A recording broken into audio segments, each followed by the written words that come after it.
Cassandra Clare goes, "Oh, Cuckoo for Books, I think I've heard of that." And then I just died. Hello and welcome back to Cuckoo for Books. My name is Salva and today I'm going to be sharing my experience interviewing Cassandra Clare and Holly Black here in Manila. This is just gonna be a rehash of all of those events because it's been a whirlwind weekend.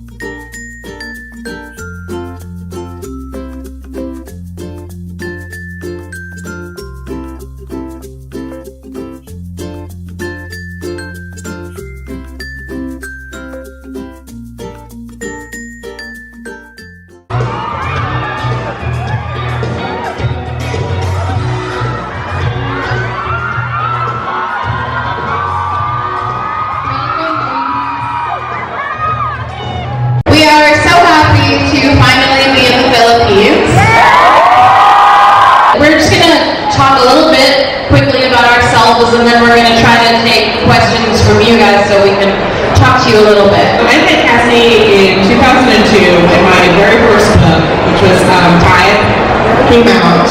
She came to my very first signing in New York City. I was in Holly's line and I came up to her and I asked her if she wanted to go and get some coffee with me.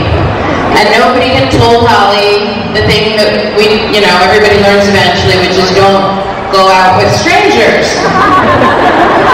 So they could be murderers. I never say no to coffee. Don't say that. She's gonna get murdered eventually.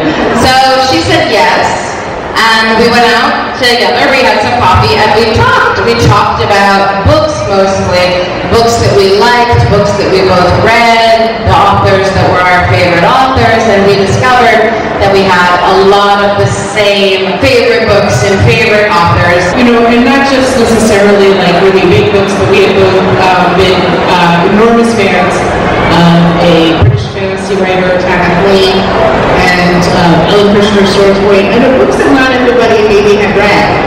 We also told each other about what we were working on. So Holly told me about a little project she was just starting called the Spires Chronicles. And Cassie said, I'm really thinking about writing this book, and she described to me the plot of what would come to be City of Bones. And I was like, it sounds good. You should definitely write that. Yeah. And we have been touring together on and off for our separate projects, and occasionally for our joint projects. Yeah. Ever since. But we don't just tour together. We dance together. We live about 5 miles from one another. Holly will usually come over to my house and we will write together, and we'll also talk about our projects. We'll talk about what we're working on.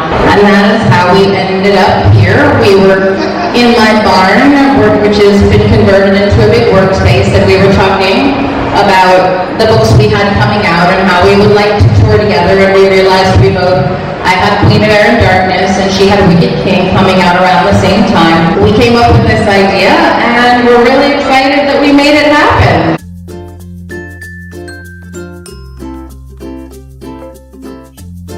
Future Days is wanting a couple of kids because I think, as far as he's concerned, he grew up with Isabel and Alec and Max, and he had brothers and sisters, and he really loved having brothers and sisters, so that's what he would want for his kids, is to have brothers and, is to have siblings.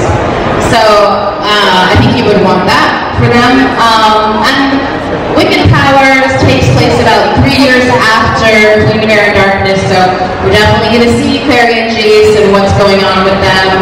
And I don't want to spoil too much of the end of Queen of Air and Darkness, but someone shows up at the end of Queen of Air and Darkness who is very, very interested in Clary and Jace. So what that person has planned for them is very important in the Wicked Powers. Spires Chronicles, to me, occupies a separate space that is not in the same world. In part because it's something that I created with another person, because it's partially Tony's world. I can't really integrate it into mine, although I think I did try and think, so I don't think of it as the same world, but I do think of Good Neighbors as being in the same world, and I actually think that we see somebody from Good Neighbors in one of the other books, but I'm not sure I think actually corporates we do see room for super silver. I think, and maybe even my name, but maybe not. And no, I think of them as all in the same world except for Spider. There is something about that works for that's true for writers as well as readers about the feeling that you're comfortable in a world and you really know it. And when you know that world really well, you know how it works, you know its history, I think you feel more comfortable kind of moving up, telling different and bigger stories. So I feel like as long as I can keep telling different stories in this world, you know, I'll be excited about writing in it. But I think it also helps to have other projects. So like having Magisterium with Holly was good because I could work on something that was different, and that was like a good way of exercising other muscles. And right now I also have another project that's called, that's a high fantasy series called Swordcatcher. That is an adult series, and that's coming out in like 2 years or so. So I think it helps to have other projects too that you're working on, so that you don't, I don't ever feel like I'm tired of the Shadowhunter world. I always feel like when I'm working on something different, then I'm coming back to it and it feels really comfortable to come back to it and like, oh yeah, I know this world and I love this world. I think Oscar Wilde, I really love it. He's so funny, and I think it would be like really entertaining. So I would love to have dinner with him. But also Jane Austen and Tolkien. I got a long list of dead people I would like to talk I wouldn't mind the Bill Yates, although I think he'd be mopey. Yeah, poets are moping. How about David Bowie? Oh my God, David Bowie. Yes. Yeah, David Bowie. We are settled. One of Holly's favorite movies in the whole world is Labyrinth. And David Bowie's the Goblin King. Yeah. I feel like it was a very formative movie for you. It holds up. I do plan my stories, but I have a bad tendency to change a lot of my initial plan as I go. As I move through the story and I discover more, I come up with more ideas and new ideas, and I veer off the path pretty regularly, which is why writing Magisterium together was such an interesting journey for me, because it was, because I was then sticking to a plan. But also I saw how Cassie plans, and she is a much more detailed planner than I am, and she's better able to anticipate, I think, what actually the problems are in the planning stage. Whereas I think that a lot of the reasons why I veer off my plan is that I don't think I'm a very good planner. I think I'm like, sure, this will work out. When I'm writing it in prose form, it's going to make tons of sense. We spent like an hour, 2 hours last night discussing like one issue I had in the last hours that I was working on. So you never can totally know how things are going to turn out when you're actually writing them, but I do plan really far in advance just because it's such a big world, the Shadowhunters world, and all the stories are intertwined with each other. So for me to plan like Dark Artifices, I had to know what happened when I was writing City of Lost Souls. That's the first time we meet the Blackthorns. And I was like, I have to know who all the characters were and what they were going to do in Dark Artifices and how they were going to be important so that I can introduce them properly, 4 books earlier. And so I do plan a lot ahead of time just to make sure that all the groundwork is laid. It's fine to plan, but when you know there's a better idea out there, take the better idea. And you're never totally going to be able to plan everything, because until you're actually writing the book, you won't know enough about what needs to be in it. So you have to be a little bit flexible as you're writing it out, and you're like, this isn't working, or this other thing is, way more important than I thought it was going to be, or this character surprised me in some way. You have to be able to adjust for that. I consult my old books a lot because, there's such a big mythology of Shadowhunters now, and I don't want to contradict what came before, but I have like a Bible, is what my assistant and I call it, and it's like all the characters, the family trees, the rules of magic, the different objects, how they work, timelines. So I consult that a lot because it's actually more efficient to do that than to like be looking through Clockwork Prince and being like, I think somebody mentions this somewhere in this book, but you know, I can't remember where, so I consult that a lot. Yeah, I mean, I search the old documents a lot, like, especially now that I'm writing the third book in a trilogy. But the idea of reading them cover to cover fills me with an existential horror. Yeah, I don't think either of us read our own books for pleasure. It's sad because you write the book you like, you love the book and you love writing it, but you're never going to be able to be a reader of that book. You're always going to be the writer of that book and you won't be able to read it for pleasure. I would find something to change, and then I would become obsessed with changing it. I think it is really important to write about women, and specifically to write about women as complex individuals, as people who are capable of doing great good in the world, and also, one of my favorite things to write about is people who can make big, epic mistakes. I think that, male characters often are allowed a big range of emotions and a big range of actions, and, one thing I love the moment in a book when you're reading and you see a character and you think, oh, don't do that. Don't do that. They're doing it. And, everything becomes more interesting because of that. And I am very interested in giving that moment to women. I love a flawed and complex woman who is allowed to be as fully rounded and complicated as the men in books are allowed to be. I think that's inspiring, and I think showing the variety of ways that women can be strong is important. Physical strength is one aspect, but I think that it's important because there are so many messages bombarding young women in the world saying, you're not enough, you can't do this, it's not possible for you to do this, don't have these big dreams because they're not available to you, just, aim lower. And I feel like the important thing to do is you want to show that you should be able to aim as high as you want, that you can do anything you want, that you can get whatever you want, you can fight as hard as you want, and all of that stuff is worthy and possible for women. And I think seeing examples of that is extremely important, and I wish that I had more of that when I was growing up. Now, I guess we're gonna talk about the interview. Huge thank you to National Bookstore for bringing these authors over, and that leads to having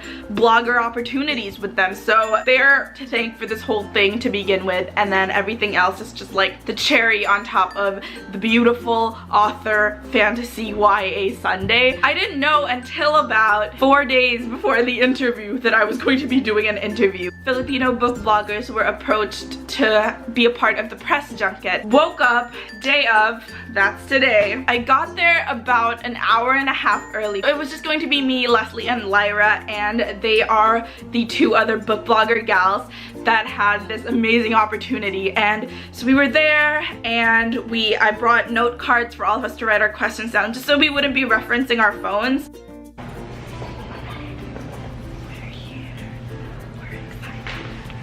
And then we sat down to it and we just had a conversation, and that's what you guys are gonna be watching after this. Like, how long have I been blabbing on? Like 10 minutes? Enjoy. Hi, again, I'm Lyra. Leslie. I'm Salve. Thank you for taking the time to do this. So how was it here when first in Cebu? How was it? Is it like the crowd is doing fine, or accommodations and such? We're just plainly curious about it. Okay. Do you want me to go first or do you want to go first? You go first. Okay. We've had a really great time. I've never been to the Philippines before. Holly has been to the Philippines and I've never visited. So this is the first time. I've been wanting to come for several years. We got into Cebu and we were both exhausted because we came from Dubai on a flight that left at 3 a.m. So we slept for like the whole first day. But we were lucky to be on the beach and it was really pretty. So we got to relax a little bit and walk, do a little walking around. We got to see a little of Cebu. And so far the crowds have been great and everybody's been really enthusiastic. They've had great questions and they've been really sweet and everyone's been really, I think one of the things that's really interesting to me in the Philippines is I've been having, a lot of people have brought gifts or notes, which is just really nice, like, because I think that signings can be a bit overwhelming. You come up and you only have like 1 or 2 seconds to say something that you want to say. So it's really smart to write down what you want to say ahead of time. So, and it's nice for us because then, when you get home, we have this like reading material.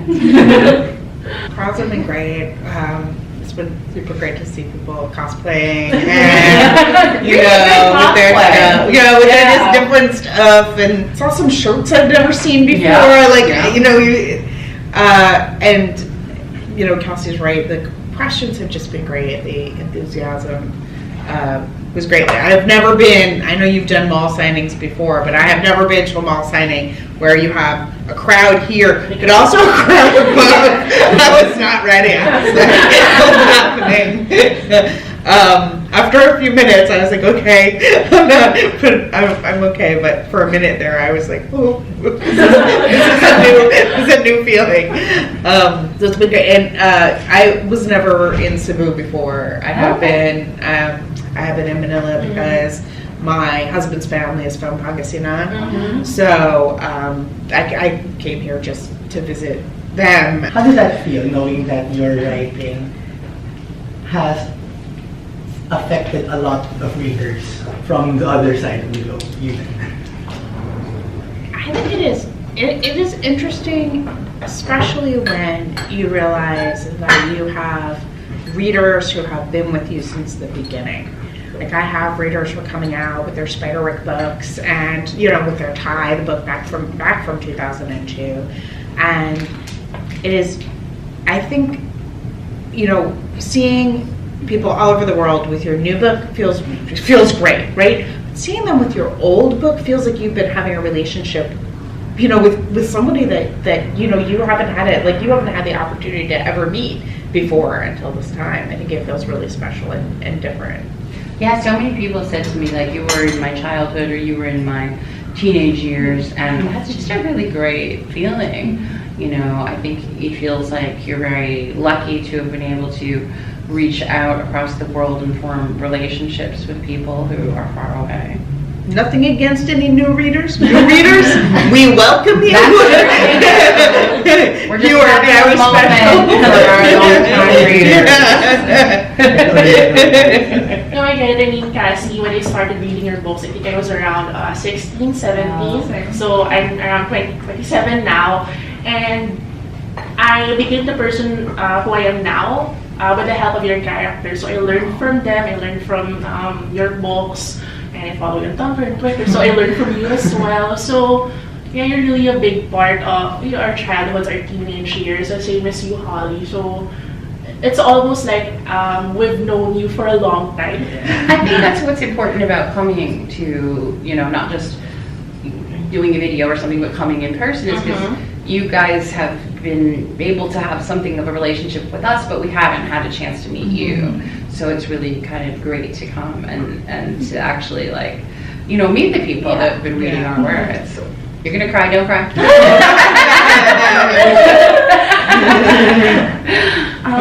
I would just have a question about talking about how being affected as a reader and how it helps form who I am, especially with the character in the Dark Artifices of the character of Ty Blackthorn. Especially reading the first book, I was like, before Kit used the word autism, a lot of habits and traits that Ty had, I was like, hey, I do that because I have obsessive compulsive disorder, and I was like arranging his books by color and his little fiddle, the tools. And so for me, that was just really great to see, because usually with fantasy books, a lot of, they're like fit and they're mentally fit and 100% quote unquote normal. So to see one in a fantasy novel who is kind of neurodiverse was really great. And I guess my question is, will Ty and his neurodiversity, will it play a role in his coming of age as a Shadowhunter in future books? I mean, I would say yes. Like, Ty is, on the autism spectrum, and no one uses the word until, because no one knows it. Yes. So it's always a bit difficult with Shadowhunters, because I know they don't know the words, they don't have the words to describe certain things that we do.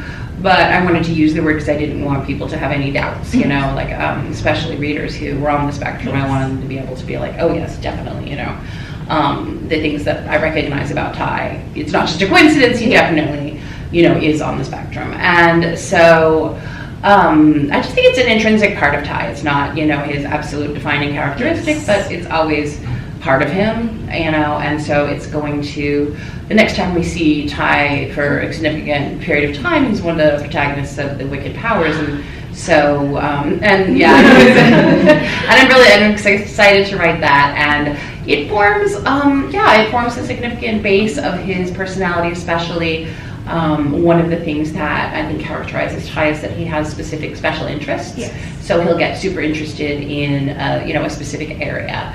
And that is, important to who he is in Wicked Powers. On the subject of diversity, what are your thoughts on the increase in diverse characters, not just in young adult literature, but in fiction in general?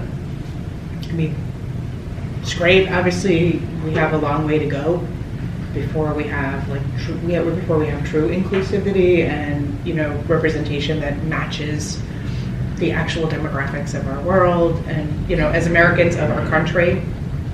But I think that the increase has been really helpful, really great. We know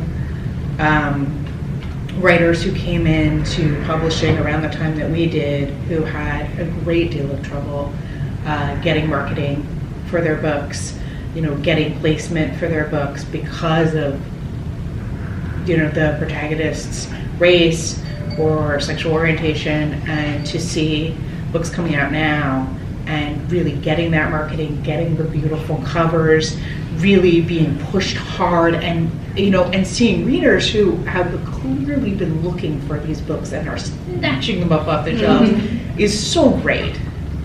I mean, I guess what makes me worried sometimes is when I hear people talk about it as a trend. Because to me, a trend is something that passes. Yes. And, it's like saying that there's a trend for red sneakers or something, and I'm like, well, hopefully this is not a trend, hopefully this is a direction. And that direction will continue, and I agree with everything Holly said. I guess I would just add that one of the things, that we see from behind the scenes is that many of the people who work in publishing and make the decisions about buying books and marketing books are straight and white. And until that changes, I don't think we're going to see the inclusivity that we want to see, because things have to change behind the scenes. So one of the things that is kind of trending right now are book subscription boxes. So I accept that as a trend. That is a trend. Yeah. So I know that Holly, you collaborated with Allcrit, and you Cassandra Clare collaborated with Choice Reading with it. So what's the difference with the usual public signings and with the virtual signings and collaborating with the group of individual business like the book subscription boxes like Old Trade, Shop Love Crate, or things like that? So have you felt like this is new and this is something that's I've been doing for quite a lot? So I feel like it's new. Like it just suddenly kind of exploded onto my radar in the past year, and I really like doing my signing with Good Choice Reading because I feel like it's a way, to reach people with a signing that you're not necessarily going to see when you go on tour, because you can't go everywhere. Even for us to come halfway around the world here is great, but we're never going to be able to go everywhere, even in the U.S. And so it's nice to be able to give people who aren't probably going to be able to see us in person the option to get a signed book and also to get personalized letters, to get, and I love, I think they're so creative, a lot of the book boxes with the things they do. I love the scarves, the plushy Wills. Plushy Will is so cute. I love him. And he's friends with Plushy Cardin. Plushy Cardin came out last night. I also saw Plushy Will. Oh, they work together. They work together. Well, we like to think that they have a pretty good relationship. I hope so. And so I'm always blown away by their creativity and the stuff they create. The only thing is that I always want the stuff in the box. I know. I do not have a Plushy Cardin. You don't have a Plushy Cardin? No. Oh my god, we have to get you a Plushy Plushy Cardin. I know. Yeah, I know. Hashtag get Holly Plushy Cardin. I'm really hoping I can. I'm hoping that when I come home, maybe there's a Plushy Cardin Waiting for you. Well, you put out a word. But I think the thing that's great about good choice reading is that you're signing it to people. Yes. Whereas like normally you're just signing books. Like people can often get books signed, but not necessarily personalized. And yeah, I agree, man. I love stuff. I love book merch in general. I was a kid, and so all I wanted was book merch. I love book merch, and there was nowhere that you could get something like I've that. gotten some weird book merch over the years, waiting for something to come up because people don't make it that often. And now, for my favorite books, I have like a War for the Oaks T-shirt I got from there was one round of this I found somewhere, and I remember when they first put out Harry Potter merchandise, like literally the first merchandise they ever put out, and there was just like a rush on the store in Times Square. People tore this stuff off the shelves because there was nothing you could buy if you liked Harry Potter and you wanted something. They had nothing. And usually only huge books with a franchise behind them have that. Like usually when things become film, that's when you've got merchandise. And so it's really great to see in book subscription boxes merchandise for books that may be popular, but they're not yet film. They're not, you know what I mean? And also the merchandise that is a collaboration with an author, which is going to have a little bit more of their vision in it than necessarily, translated through the media department of a giant film company, So yeah, I think they're super fun. As from a consumer point of view, as well as an author point of view. You've both been writing for quite some time now. What's the biggest change you've seen regarding young adult literature? Like the readers and the general environment. I came in actually before YA was a big thing. Someone decided to network with me by asking me what I wrote. And, there was a long line if you had to do something. And I said, that my first young adult book had come out, and she turned around and talked to somebody else. Because nobody wanted to be a young adult writer. Everyone wanted to be a picture book writer. That was where the market was, picture books or middle grade. And it wasn't until, I think, probably Gossip Girl that things, Gossip Girl was the first series that really brought adults into reading YA. But also, around that time, Barnes & Noble in the U.S. moved the YA section outside of children's. It hadn't been outside of children's before.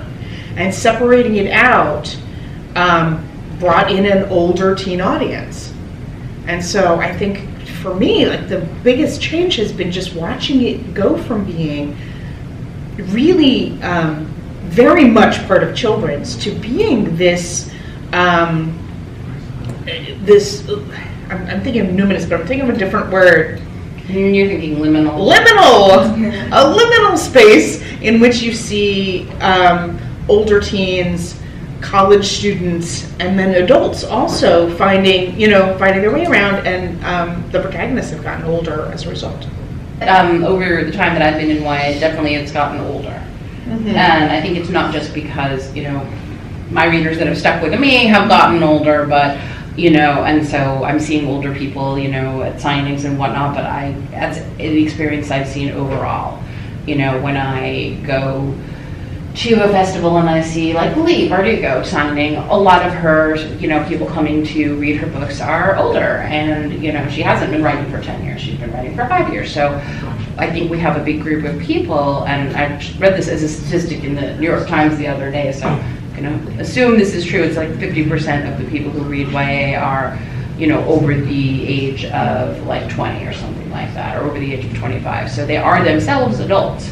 They're young adults, but they're adults. And so I think when I came into YA, it was strictly considered something, that would be written for teenagers, 14 to 18 kind of thing, or 12 to 17. And now it's definitely like just known that adults read these books as well. And as a result, I think we're allowed to tackle more adult themes, and we're also allowed to have older protagonists. And have longer books. I'm a long book writer. I can't help it. I write these giant books, but it does help actually. You are pushing the edges. You are making the books long. Like you are saying, you are part of the reason it's part of the reason they're getting bigger. But it's true. I mean, Queen of Darkness is quite long, and I don't think I would have been allowed to publish a book that long in 2007. And also, kill a man with that. Several. Also, several of the protagonists are in their 20s. Like Helen and Aline and Diana are all in their later 20s, and I've never been able to do point of view characters that were older when I first started.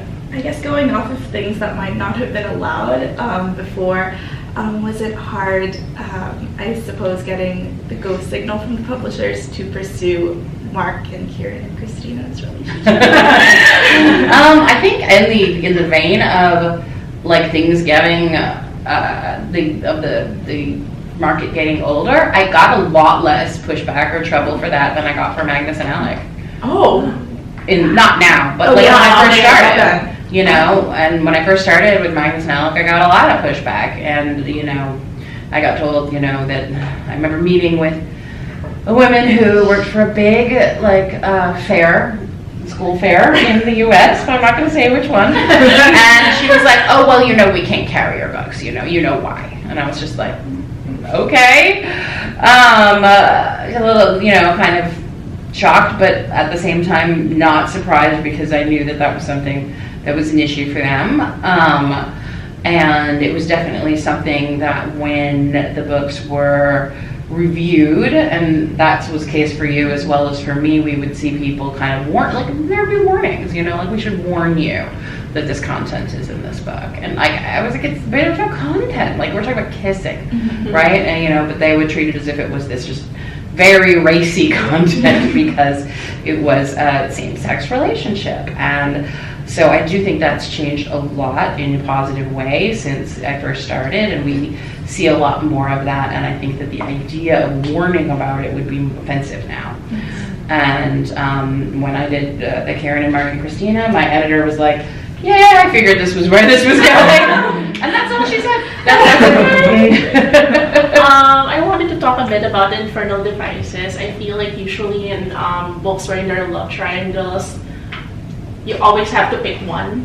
The girl always has to pick one. And I love that you flip the script. She doesn't have to pick. I think I always felt that the Infernal Devices was about love.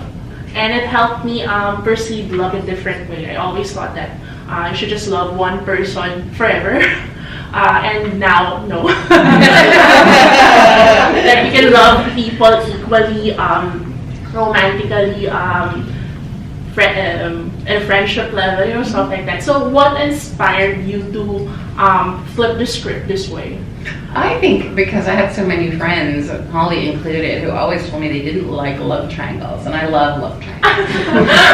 And she said, and one of the things I think that bothers you is when you feel like the person is indecisive, they can't choose, that kind of business. And I was like, well, that's not to me what a love triangle is necessarily about. And also, realistically speaking, in life, we often love more than one person. We will fall in love a few times before we, end up with whoever we're going to end up with. And so I wanted to write about, a love that was really, truly equal on both sides and on all the sides. A lot of the fans feel very protective of the characters, and on a positive note, I think that's great. They're embracing the characters, but sometimes some fans can be entitled. What are your thoughts on that? For me, I have, because I do so many different books, I think I have more readers than I have a fan culture. You know, I have a lot of like lone readers, but I don't have a lot of aggregate groups that talk about my work. And I think one of the things that's been really interesting about Folk of the Air is that it has created sort of for the first time for me, not like I haven't again had fans, but like, but even with something like Spider-Rick, my fans were so much younger that I would hear from them much more individually than collectively. And so it's been interesting to now have like all this fan art and you know, and like a fan is making jokes, and I'm like, I don't know, this is only what I'm doing here. So it'll be an interesting experience for me, having watched Cassie navigate her fan community for a long time. Yeah, Shadowhunters has had a fan community for a long time, and it's been, you know, and it changes and grows and, you know, focuses on different things, but I mean, like, I agree with you, and I think that it is an interesting phenomenon because it's a question of ownership. Like, who owns a creation, right? You know, you create something, and then there is the sort of fact that it goes out in the world and it belongs to readers in a big sense. You know, their version of the characters belongs to them, and their opinion of the characters belongs to them, and whatever they want to imagine about the characters belongs to them. But they're not all going to agree, you know, and you still have to write the books the way that you imagine the characters. And I think that's where you see the, you know, the divisiveness. Like, I think they're protective of the characters, but they want to protect the characters from being in the story.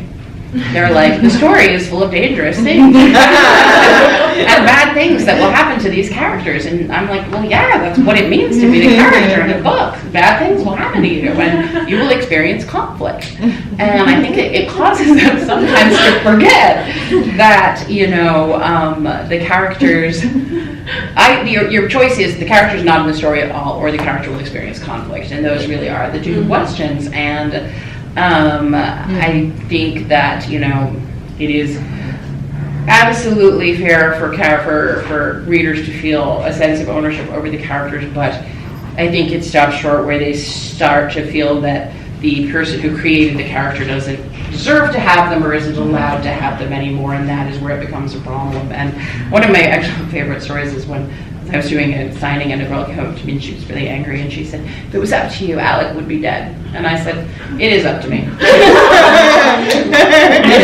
love that. Like, how do you think he's still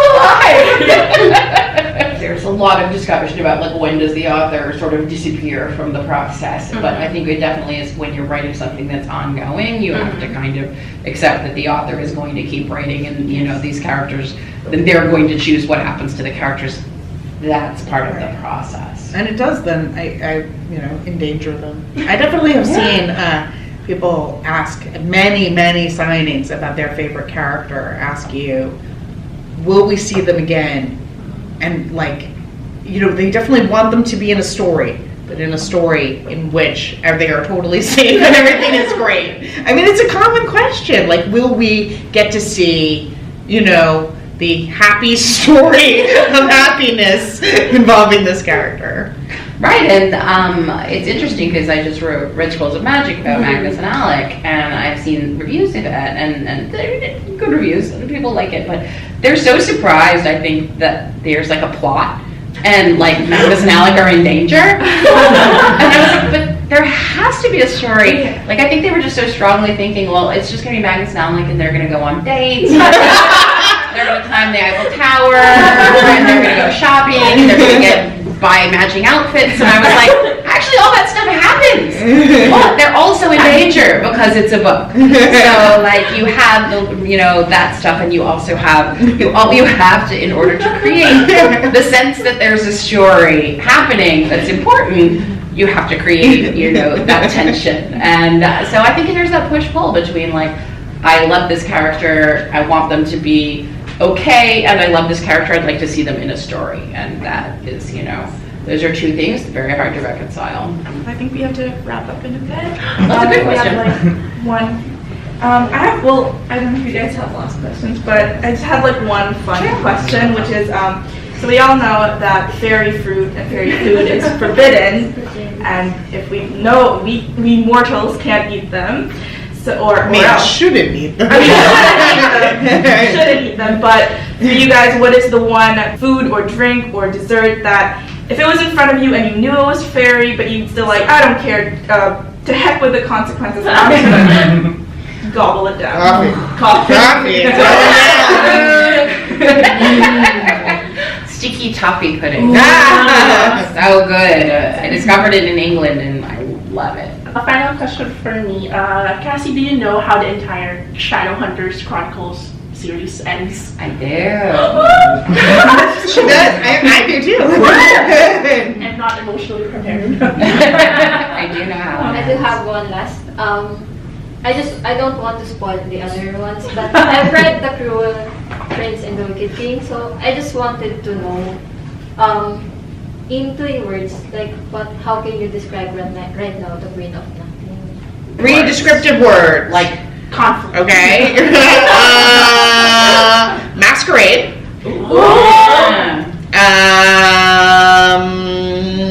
Can I say one? Yeah. Battle. Snake. Serpent. Magical serpent. I have one last question. Cass, are you still Team Zombie? Or still Team Unicorn? Yes. Yes. I truly hate and fear zombies. This is not not a joke. I truly hate and fear zombies. I like unicorns, but I hate zombies. And I actually don't hate unicorns. I don't have a strong feeling about unicorns either way, but I've never been interested in unicorns. I've never been like, one of those, kids who was like, if only I could have a unicorn, I would be happy. Whereas I love zombies. I read every zombie book. I'm totally fascinated by zombies. If my husband's playing a video game, I will only come over and watch if it's zombies. So it's not that I hate unicorns, it's just that I love zombies so much. And it's a real tragedy that Holly hates them because I love them so much. What apocalypse would you prefer? Unicorn apocalypse? Zombie apocalypse? Unicorn apocalypse? Zombie apocalypse? How is it an apocalypse? They run around stabbing you with their horns. Gross. Less gross. I mean, less gross. Less gross. Sparkly. I still would Sparkly prefer death. zombie apocalypse. I mean, zombie apocalypse. Sure. I love zombies. I've read all the different kinds of zombie books, and I'm in for the zombie apocalypse. I don't even like it when people moan and sort of walk to. I don't even like we that. always do it because she doesn't like it. We can't we have several friends that we work with all the time, and one is our friend Kelly Link, who's also a short story writer. She's obsessed with zombies. She loves zombies. I love zombies, so we watch zombie movies together on the nights that Holly's not there. You're like, do we remember it? Yeah. It's ongoing. The never-ending fight. I defame, in fact, all copies of it that I brought to sign. Yes, and you each have a sign it, and we're gonna write rude things in it.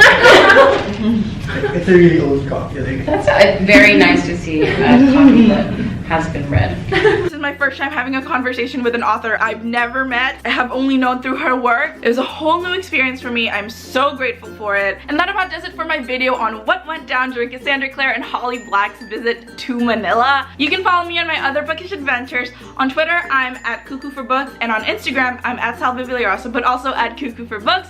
Please subscribe, and I will see you guys very soon. Bye, guys!